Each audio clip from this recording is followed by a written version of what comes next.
fast. Okay.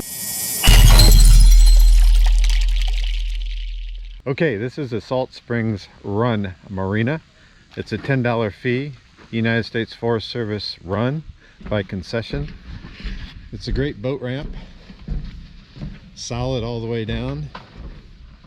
And of course they have staging docks, and they also have a beach area where if you want to just pull your ski up there, you could do that too. Manatee rules. Walt's got his brand new VX Cruiser HO out today, so we're gonna put some miles on it. You trying your no wake mode out? Yeah.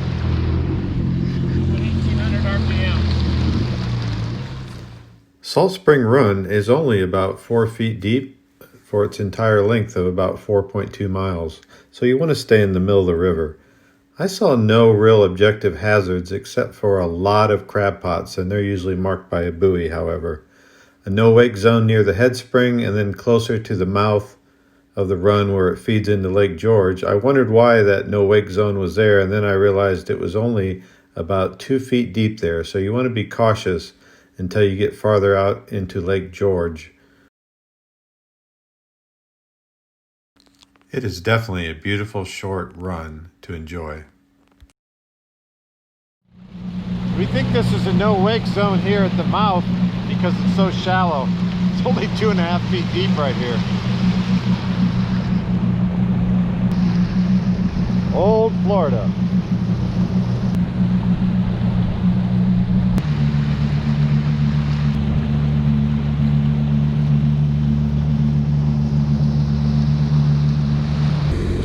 That was sort of sketchy there. That was 2 feet deep all that way out. Now we're in about 6 feet of water. We're going to go a little bit farther out to get in deeper water.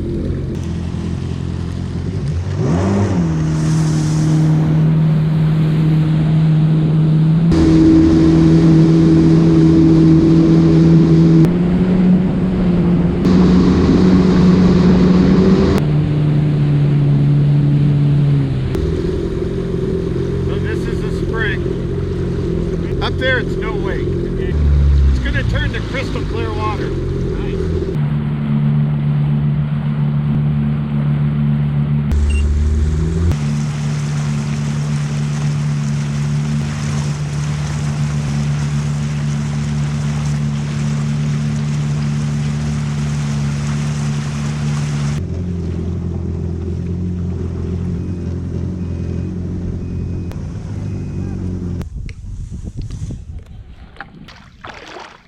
We're not supposed to tie up to the shore here, although people do it, but we just put our anchor out. Even though it was late December, I wanted to take the opportunity to go snorkeling. The water at the springs are constant 72 degrees year-round, so in the winter it feels quite warm. I walked out to the head spring and dove down. It's about 18 feet where the main vent is, and I saw a couple manatees right near the head spring. This one in particular was a full-grown manatee, and I hope it was sleeping. I hope it was not in distress. It was just laying there resting, and there was a baby around it, and that was the baby. And I tried to stay the respectable distance, but oftentimes they come right up to you, and it's just a marvel to watch it. And this baby in particular was inquisitive, and he or she went up for some air here in a little bit, and then drifted down to who I presume is its mother, who again hopefully was resting. And this manatee goes down and just sort of lays over her, and I thought it was the most amazing thing I'd ever witnessed.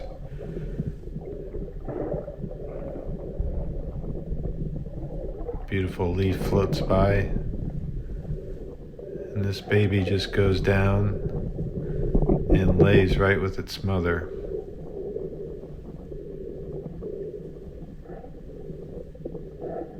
It was a surreal experience. I backed off and let them alone, and started to head back.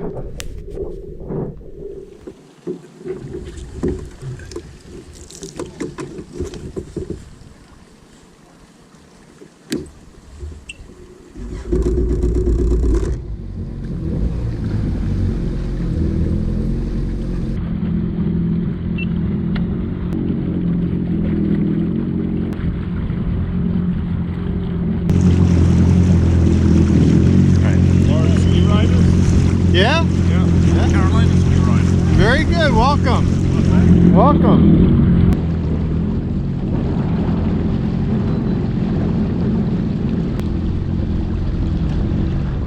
Silver Glen Run is also only about 3 to 4 miles long, and it's a no-wake zone for its entirety, but very easy to get up and down in a few minutes.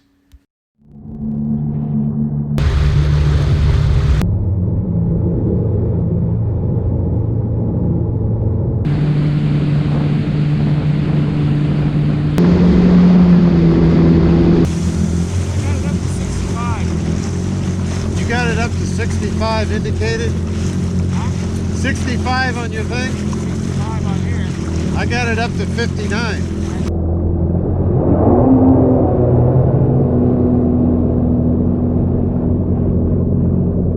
Wow. Let's just do a standing start. 2, 3.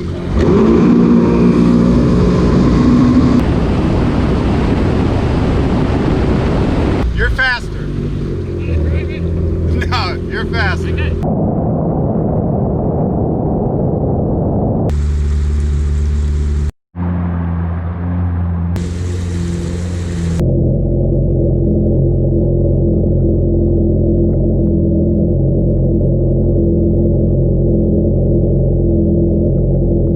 Answered the question on the VXHO Cruiser. It is faster than the FX Cruiser. Same engine, but lighter driver, Walt, lighter weight and shorter. He said he got it up to an indicated 67 on the speedometer on the computer, probably 62 or 63 actual GPS speed, but he left me in the wake, and I think that'll come out on the video. Were you any wetter on this thing today? No. You were good. You were dry out there, right? Yeah. Yeah, very good. So, we took off from Silver Glen Springs. It's a National Forest boat ramp. It's behind me. It's a great ramp. We went up Salt Run out to Lake George, and then we had made a route that we were in about 10 or 12 feet of water, and we went down to Silver Glen Springs. I did some snorkeling with the Manatees, had a blast. And as always, I appreciate you all coming along. If you give us a like and a subscribe on the White Spider channel, we'd certainly appreciate it. Everybody just have a great day.